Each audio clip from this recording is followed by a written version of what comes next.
Baik, terima kasih Ibu dan Bapak sekalian, teman-teman semuanya, khususnya mahasiswa di program studi Pendidikan Agama Islam Sekolah Tinggi Agama Islam Sirajul Falah Bogor. Ya, kita lanjutkan. Ya, saya akan share dan saya buat dadakan supaya nanti betul-betul istilahnya itu asli gitu ya, tidak dimanipulasi gitu ya. Oke, pertama saya akan buka dulu. Saya menggunakan ini saja Microsoft Edge juga. Ya, sebentar. Saya akan buka di Microsoft di Google Chrome. Ya, saya izin saya share kembali. Ya, jadi ini sangat tergantung dengan kualitas network biasanya ya. Tapi kita berdoa lah, mudah-mudahan istilahnya itu bagus ya. Oke, tab new Google Chrome.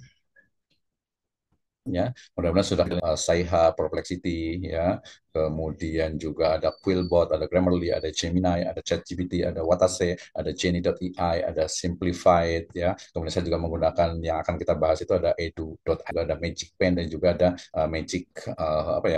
Biasanya agak sedikit ini nih, agak sedikit lumayan apa istilahnya itu ya, agak sedikit terganggu nih, tapi nggak apa-apa terganggu maksudnya itu jaringannya biasanya. Baik, kita akan mulai dari yang paling familiar dulu ya. Saya akan buka di ChatGPT ya. Jadi kita mungkin oh ada ternyata dan yangnya gitu ya. Tadi langsung banyak sudah tidak perlu jelaskan lagi tentang bagaimana masuk ke ChatGPT-nya. Saya langsung ke pelajaran PAI ya menggunakan artificial ini ya contoh yang di kelas sebelumnya. Tapi saya mau jelaskan dulu ini ya. Jadi promnya saya pakai yang simpel-simpel aja ya.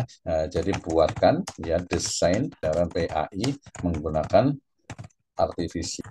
Oke, ya. Di sini simple saja, yaitu buatkan desain ya pembelajaran PAI menggunakan artificial intelligence. Artinya, jadi pertama itu kita pahami dulu. Kita sudah belajar bahwa desain pembelajaran itu ya mulai dari kebutuhan pembelajaran, ya termasuk juga jelas materi pembelajaran, juga evaluasi, umpan balik ya. Nah, di sini bedanya karena kemudian semuanya bisa didasarkan kepada AI. Misalnya dari analisis kebutuhan pembelajaran. Jadi identifikasi kompetensi inti, ini berarti menentukan inti. Tadi kalau kita bisa lebih detail lagi, misalnya sejarah kebudayaan Islam, atau mungkin akidah akhlak, atau mungkin Quran hadis, atau mungkin fikih, ya dia akan membuatkan. Tapi yang menarik di sini itu adalah ini. Jadi mulai dari kemampuan awal siswa. Jadi penilaian kemampuan awal siswa melalui AI kita bisa melakukan analisis tingkat pemahaman awal siswa terhadap materi assessment berbasis AI. Kita akan coba nanti. Ya ini kan rekomendasi untuk membuat istilahnya itu pre-test lah ya atau pre-assessment ya. Kalau bisa kan sekarang bukan ujian tapi assessment. Pengembangan materi pembelajaran dia juga pembelajaran berbasis ya sistem AI-nya itu sendiri. Kemudian juga strategi pembelajaran bahkan sudah menggunakan misalnya tutor virtual berbasis AI gitu ya. Kalau nanti di sejarah kebudayaan Islam itu bisa menggunakan AR ataupun VR ya virtual reality gitu ya. Pembelajaran berbasis case based learning ini terus dan juga dari sisi pembelajaran kolaboratif juga evaluasi dan umpan balik bernilai Islam ya chatbot yang dengan nilai Islam itu dia akan menjawab. Nah, di sini mungkin nanti perlu kehati-hatian gitu ya. Termasuk juga ada AI yang digunakan untuk mengingatkan siswa tentang waktu sholat, ya, tausiah dan lain sebagainya. Evaluasi dan refleksi ini juga sangat mungkin sekali. Saya kasih contoh, semua juga oke contoh ya. Kalau sampai selesai itu ya, ChatGPT itu menawarkan untuk penilaian kemampuan awal siswa. Artinya dia menawarkan untuk harusnya itu ada quiz interaktif pre-assessment berbasis saya ambil di sini, kemudian saya berikan perintah di sini untuk membuatkan, gitu kan ya. Jadi kan agar jelas nih ya, agar jelas.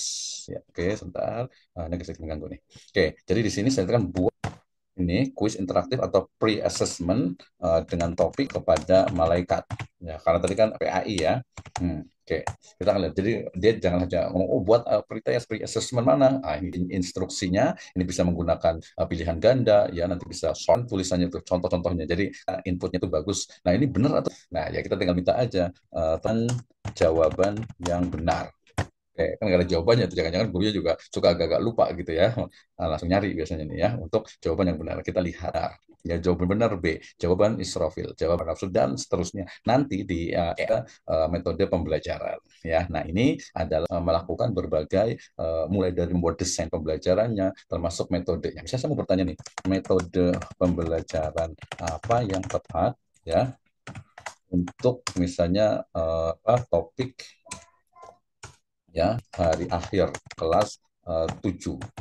Dia udah tahu kelas 7 itu ya. Jadi kita tanya tentang metode, bisa menggunakan metode diskusi kelompok, ini langsung disebutkan implementasinya. Nah, baru satu. Yang keduanya metode role playing, dan juga yang di bawahnya lagi yaitu mind mapping misalnya ya ceramah interaktif. Kalau saya masih ceramahnya nggak belum ya, masih sendirian nih. Metode ceramah interaktif, pembelajaran juga. Ini khawatir waktunya. Itu yang pertama. Saya akan juga gunakan J itu ya kan gampang. Nah, bukan Samsung saya Indonesia. Baik, kita masih tunggu. Dia sama lebih ke istilah gambar gitu ya, untuk numerik gitu ya, mencari populasi, kemudian juga menentukan sampel itu juga semua juga bisa gitu ya. Sangat mungkin sekali sekarang ini gitu ya. Jadi sangat tidak terbatas. Buat tadi gambar juga bisa. Nah, saya bayangkan juga untuk uji normalitas, uji validitas, uji bisa. Oke, ini Gemini ya, Gemini ya. Di Gemini ini juga dia tidak jauh berbeda, tapi dia lebih detail dan datanya itu dia lebih ya bisa dikatakan karena dia milik dari Google ya, jadi dia lebih banyak. Ini juga sama. Misalnya saya ada perintah misalnya buatkan ya desain pembelajaran PAI menggunakan ya artificial intelligence ya pada mata pelajar atau pada topik ya. Tadi kan kita anggap PAI itu adalah pelajaran. Pada topik misalnya sejarah ya, misalnya Bani Umayyah. Bani Umayyah kelas 12. Nah, bedanya ini dia. Nah, kemudian nanti bedanya juga karena dia itu sifatnya itu apa? Istilahnya itu ya punya Google lah salah satu mungkin salah satu sebabnya itu sehingga kemudian dia itu memberikan istilahnya itu apa ya? Sebenarnya ada short drive. Oh, dia dianggapnya itu mungkin gambar. Jadi memang perlu dijelaskan ya. Nah, jadi mungkin dia bukan desain tapi langsung ke rancangan. Nah, sebenarnya di sini juga, nah hebatnya kalau Gemini itu dia bisa memberikan pilihan-pilihan gitu ya. Pilihan-pilihan untuk jadi tidak hanya satu gitu ya, tidak hanya satu. Nah, tadi sebenarnya ini tadi yang saya sebut dari awal bahwa AI itu dia sedang belajar, masih baby gitu ya. Jadi babynya aja begini, apalagi nanti kalau sudah mature ya gitu ya. Nah, ini juga sama. Ini kan rancangan pembelajarannya.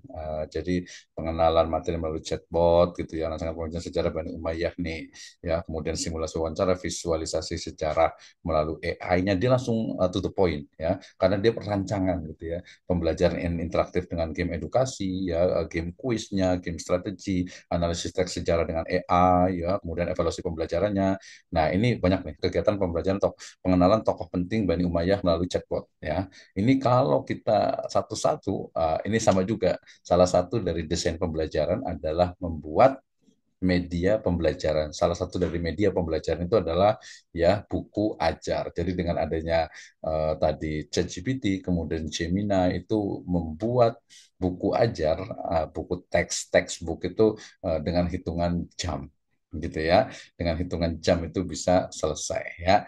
Ini lebih kurang sama hebatnya nanti kalau Gemini itu bisa upload, bisa bukunya, bisa tulisan, bisa gambar, kemudian juga nanti bisa diekspor ke ini di sini ekspor ke Excel, ke Word ya dan lain sebagainya, termasuk juga fasilitas-fasilitas yang lainnya. Modify responnya juga ada. Misalnya saya mau pakai yang lebih kuat nih gitu ya. Nah, itu juga sangat mungkin ya. Gemini tidak jauh berbeda dengan ChatGPT. Oke, itu yang kedua. Yang ketiga ya, saya akan menggunakan ini apa bahasa itu? Bahasa Edu AID AI ya. Ini langsung nih ya. Nah, ini di AI yang ketiga yang digunakan untuk ya dalam proses belajar mengajar.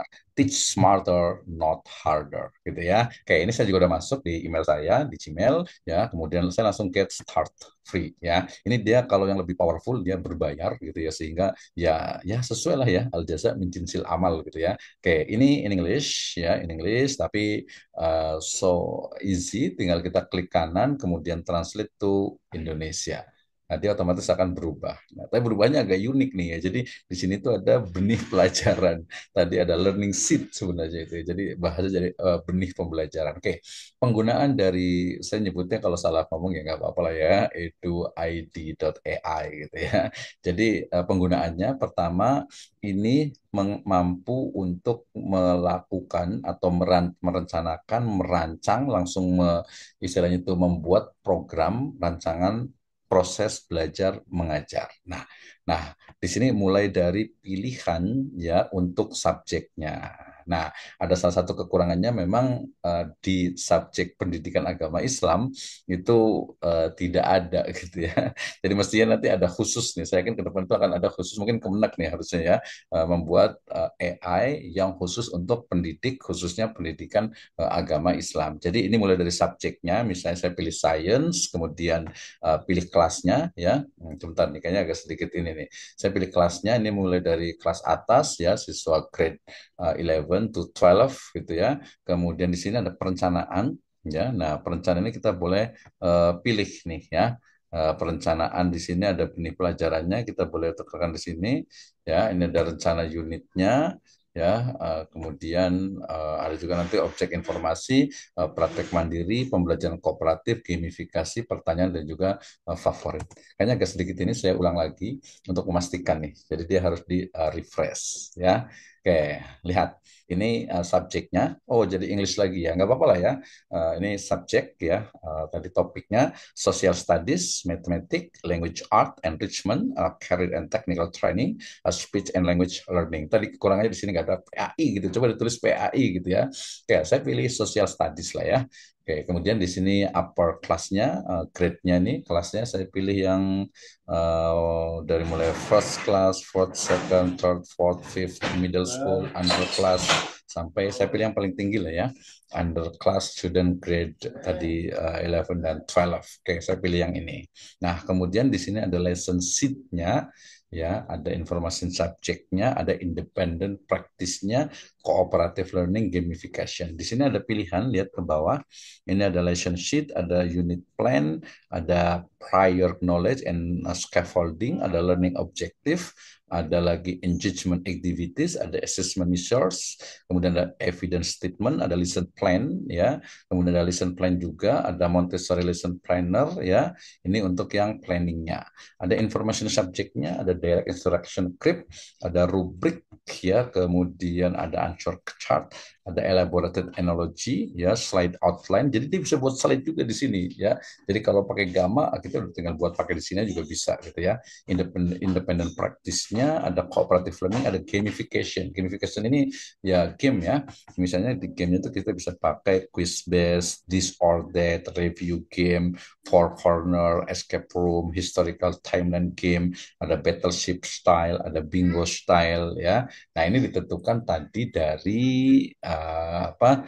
keywordnya, topiknya ya. Misalnya saya pilih social studies, upgrade-nya kelas upper class ya, jadi upgrade ya. Upper class-nya itu grade-nya itu kelas 11 dan 12. Kemudian di sini ya anggap saja ini social studies, saya pilih SKI lah ya. Jadi saya ingin menulis tentang misalnya itu sejarah peradaban Islam, biar masih nyambung ke PAI. Sejarah peradaban Islam Bani ya, Umayyah di Andalusia. Oke. Ini pertanyaan terlalu simpel. Di sini ada enhance ya, ada tingkatkan gitu ya. Nanti akan memilih. Nah, ini saya udah 18, kalau free itu ada 15 prompt. Nah, ini ya, jadi tadi saya hanya menulis tentang sejarah Bani Umayyah di Andalusia, maka dengan adanya enhance ini ya, maka dia menganalisis pengaruh budaya, politik dan ekonomi dari peradaban Islam Bani Umayyah di Andalusia terhadap perkembangan sosial dan intelektual Eropa pada abad pertengahan. Nah, setelah itu saya add to workspace ke meja kerja saya ya, ruang kerjanya ya. Ini lesson sheet-nya ya, atau RPP lah ya, tujuan pembelajarannya. Kemudian ini bahasa Indonesia enaknya nih, atau mungkin biar sama bahasa Indonesia ya, tinggal klik kanan translate to Indonesia. Tapi tadi kayaknya memang agak sedikit masalah kalau dia pakai bahasa Indonesia karena aslinya memang in English ya. Nah, ini benih pelajarannya. Jadi benih pelajaran ya. Ini tadi ke ruang kerja, ini ruang kerja saya ya, mulai dari tujuan, strategi instruksi langsungnya, tugas praktiknya, aktivitas berbasis tim, ya, pengukuran formatif, pertanyaan mendalam. Ini benih pelajarannya, listen sheet-nya. Kemudian saya tutup, kemudian saya ingin gimana nih buat istilahnya itu gamifikasinya. Gamenya game apa nih? Oh, saya bisa pilih tadi permainan tic-tac-toe, ya, ada gaya Jeopardy, ada kuis-kuis perdagangan, ada pencarian kata, ada ini atau itu, atau berdasarkan pencarian, atau for corner tadi sudut gitu ya, ada ulasan game, ada ruang pelarian, game hari sejarah, kapal perang, gaya bingo. Ah, saya kayaknya pakai ini nih, tebak-tebakan strategi pakai gaya kapal perang. Kemudian saya akan tambahkan ke ruang kerja. Nah, nanti AI ini akan memberikan pertanyaan ya dalam bentuk ini ya, permainan battleship ya. Itu ya. Jadi ini tinggal ya dipraktekkan di mengakses itu. Wah, ini ya. Jadi pertanyaan langsung ada. Jawabannya ada nggak? Ya pasti ada lah gitu ya. Nanti disebutkan nih. Ini permainan dari battleship ya, gaya perang. Saya ganti pakai yang bingo. Pakai yang bingo ya. Kemudian saya tambah ke ruang kerja. Seperti apa nih? Dia ada di atasnya nih ya. Jadi kalau tadi battleship itu di bawah, otomatis dia akan di atasnya. Nah, kita lihat ya. Jadi gaya bingo itu kayak gimana sih? Oh, jadi harus belajar. Kalau nggak belum paham, tanya lagi kayak gimana sih gaya bingo itu? Ya, gaya bingo itu. Kita lihat nih. Ini papan permainannya. Ya, Andal-Andalus, ekonomi pertanian, bahasa Arab, universitas. Ini karena sejarah. Kalau saya ingin tadi dari sisi kan pertanyaan ya, dari sisi gamifikasi dari pertanyaan. Oke, pertanyaannya juga dia ada variasi nih ya. Kita lihat pertanyaan dari mulai pertanyaan pilihan ganda, pertanyaan isi pertanyaan yang kosong gitu ya, pertanyaan benar salah, mencocokkan pertanyaan, petunjuk diskusi, pertanyaan mendalam, pertanyaan berbasis skenario, perancah taksonomi belum tadi ya. Mungkin yang paling gampang, aduh kayaknya gampang banget ya kalau saya pakai pertanyaan pilihan ganda dengan topik ini. Ya topiknya nanti tinggal diganti. Oke, ini pertanyaan pilihan ganda. Saya rasa ya ada yang nggak setuju sih dengan pilihan ganda terlalu biasa, ada dikasih jawabannya lagi langsung gitu ya. Jadi tadi kalau pakai ChatGPT atau Gemini itu dia tidak seperti ini. Kalau ini langsung pilih oh kontennya ini gitu ya. Oke. Misalnya ini ya, jadi ini soal pertama pilihan ganda, apa pengaruh utama peradaban Islam Bani Umayyah di Andalusia terhadap perkembangan ilmu pengetahuan di Eropa pada abad pertengahan? Meningkatnya ketertarikan terhadap seni lukis, penemuan mesin uap, penyebaran tulisan dan perkembangan karya ilmiah, munculnya sistem monarki absolut. Oh, jawabannya C, penyebaran tulisan dan penerjemahan karya-karya ilmiah. Terus gitu ya, mau berapa tinggal ditambahkan gitu ya. Mau tambah lagi silahkan ditambah lagi di bagian ininya gitu ya. Jadi mau tambah lagi silahkan. Kita ganti jangan pilihan ganda lah ya. Mungkin yang agak-agak sedikit ini karena kelas 12 tadi saya lebih ke pertanyaan mendalam. Dorong penerapan konsep yang akan dipelajari. Oke, ini tanya lebih deep ya. Nah, pertanyaannya kita lihat ya. Jadi apa?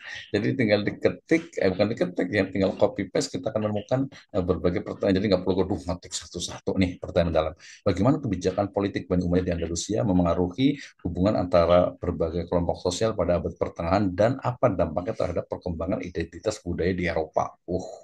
Ini kayaknya kalau guru juga mikir ini kayaknya levelnya udah deep gitu ya, perguruan tinggi ini. Apa peran perdagangan dan ekonomi yang dikembangkan oleh Bani Umayyah dalam memfasilitasi pertukaran budaya dan pengetahuan antara dunia Islam dan Eropa? Bagaimana interaksi ini membentuk dinamika sosial di kedua belah pihak? Gitu ya. Nah ini kalau mau tambah lagi tinggal tinggal apa namanya responnya baik ya, kemudian nanti disarankan nanti boleh ditambah lagi tuh. Ini di sini juga bisa perancang taksonomi pertama kita ganti perancang taksonomi ya. Nah, kita lihat. Jadi kita nggak perlu ngeklik ke sini lagi, sebenarnya langsung remember ya, mengingat, kemudian memahami, kemudian aplikasi dan juga analisis serta sintesis dan evaluasi. Ini taksonominya belum. Wah, ini tinggal cari jawabannya ya gampang lah semuanya gitu ya. Kalau saya ganti lah ya, jangan topiknya itu jangan ini terus nih. Kita ganti yang gampang aja. Saya ganti lah. Saya matikan dulu ini, kemudian close ya. Plus bisa belum nih, agak sedikit ya. Oke, saya ganti ini dengan ini. Kayaknya ini kalau bahasa Indonesia ini agak sedikit ini kayaknya ya, agak sedikit bermasalah kayaknya ini. Tapi dia cepat sekali untuk ininya, tapi back to English ya. Oke, saya ganti ke Social Studies karena ini PAI ya. Kemudian saya ambil di grade-nya adalah 6 to 8 ya. Kemudian saya di sini tentang ini fikih sholat ya untuk kelas 7. Nah, ini kan simple banget ya, ini banget dong, nggak begini banget gitu ya. Maka kita enhance ya, kita luaskan. Gimana, dimikir nggak tuh AI-nya itu? Siswa mampu memahami menerapkan tata cara pelarangan sholat yang benar dengan prinsip-prinsip fikih, serta menjelaskan rukun dan syarat sholat dalam konteks kehidupan sehari-hari. Saya satu lagi nih jatahnya nih hari ini, 14. Oke, saya langsung add to workspace. Oh enggak, saya mau buat ininya dulu, lesson sheet-nya dulu ya, di add workspace ya, ruang kerjanya nih. Ya. Tujuan pembelajaran, siswa dapat menyebutkan rukun dan syarat sholat. Siswa dapat menjelaskan pelaksanaan sholat yang benar sesuai dengan prinsip fikih. Pengetahuan apa yang diperlukan, konsepnya, strategi pengajaran langsung, tugas prakteknya, kegiatan berbasis timnya, penilaian formatifnya, pertanyaan mendalamnya. Oke, ini kita bicara tentang sholat ya. Nah, kemudian jangan hanya lesson plan-nya saja gitu ya, lesson sheet-nya, tapi saya pengen pakai, bisa nggak sih sholat itu pakai game gitu ya? Sholat itu pakai game, bukan maksudnya itu materi sholat itu pakai game, udah pakai quiz trade ya. Oh ini udah pas nih, udah grade itu udah ke 15 gitu ya. Jadi nanti harus pakai akun lain lagi. Jadi intinya kalau di eduid.ai ini sangat banyak sekali yang kita bisa lakukan. Tadi ada favoritnya, questionnya, gamificationnya, cooperative learning belum nih ya. Jadi kegiatan-kegiatan yang debat, ada jigsaw activity, ada learning station, ada think pair share, ada team based activity, project based learning, film project, Kagan list, construction, paper project, kemudian independent practice-nya ada essay revision, exemplar essay review, source analysis question, keyword assignment, extension worksheet, reading comprehension assignment, ada Madlib, research project, main idea reading, banyak ya. Information objeknya, kemudian ada planningnya. Ini planning kayaknya tadi, ini planning ya, yang lesson sheet-nya, information subjeknya, ini yang rubrik, direct instruction script, termasuk slide outline. Nah ini mohon maaf, ini saya habis ya, ini seharian tadi 15, nanti besok lagi seperti ChatGPT baru nambah lagi. Tapi artinya an outline for slideshow and other multimedia presentation, kita juga bisa membuat seperti di Gamma untuk pembuatan slide di PowerPoint. Nanti bisa download di PDF ataupun di PowerPoint. Ini asistennya di sini ada, kemudian juga feedback botnya di sini ya kalau masih kurang gitu ya. Kemudian juga di sini ada chatnya secara langsung. Ini ada assessment buildernya juga. Ini ada generation history yang tadi kita lakukan. Kemudian juga dari sini juga kita bisa menggunakan dari AI tools-nya ya. Ini di eduid.ai. Masih ada waktu satu lagi nih biar ini sebenarnya ya, tadi yang satu lagi yaitu Magic School. Dia lebih apa ya, eye catching kali ya, atau mungkin kasual ya. Jadi dilihatnya. Nah ini kalau lihat tampilannya itu dia hampir sama tadi dengan eduid.ai itu ya. Jadi ada academic content, ada rubric generator, ada writing feedback, ada choice board, ada exemplar on non exemplar, get more, ini banyak sekali ya. Kemudian EA toolnya planning, content, question, intellectual preparation ya, student support, communication, community tools ya. Di sini karena siswa itu bisa masuk di sini, dia ada Raina chatbot. Nah ini sama-sama dengan hello, my name is Raina, your instructional coach. You can ask any question related to best practice in teaching or your work in a school building ya. Ini tadi saya tulis tentang desain pembelajaran. Nah, ini untuk anak-anak yang lebih ini juga sudah inklusif juga, bisa untuk orang yang disabilitas. Ini ada untuk trainingnya, share the magic-nya, magic student intro-nya. Ini kayaknya perlu dipelajari nih. Ini sudah lebih 7 ya. Ini bisa dipelajari untuk Magic School Plus. Ini Magic Tools-nya. Ini ya, jadi nanti dia sebenarnya nggak jauh berbeda ya. Ini yang Magic School, kalau ini yang Magic Student. Misalnya saya ambil di academic content. Ya, di academic content dia akan mengenerate ya ini ya, misalnya kelas berapa nih ya, saya mau ambil kelas yang paling tinggi lah ya, grade 12 lah ya. Nah kemudian content type-nya gantian fikih ya, tadi fikih pada hari akhir ya. Kemudian topik standarnya kita indikan saja ya. Dan di sini harusnya nih ya. Kemudian di sini content type-nya personal artikel textbook, ini berarti short ya. Nah ini mungkin three pages ya. Kemudian nanti ada additional, kita nggak usah nih, langsung kita generate. Nah kita lihat nih, Magic School bisa nggak benar-benar magic kan nih ya. Tapi sama seperti yang tadi juga ya, ini kita bisa tambahkan read aloud, export more dan sebagainya, understanding, believe in the day of judgment ya. Nah kita tekan, tinggal klik kanan translate ke Indonesia, jadi kan alat sulap jadinya, magic itu jadi sulap jadinya ini. Oke, ini sangat banyak sekali. Jadi intinya silahkan Ibu dan Bapak sekalian, teman-teman semua itu explore ya terkait dengan artificial intelligence untuk pembelajaran, khususnya untuk para guru. Baik, terima kasih.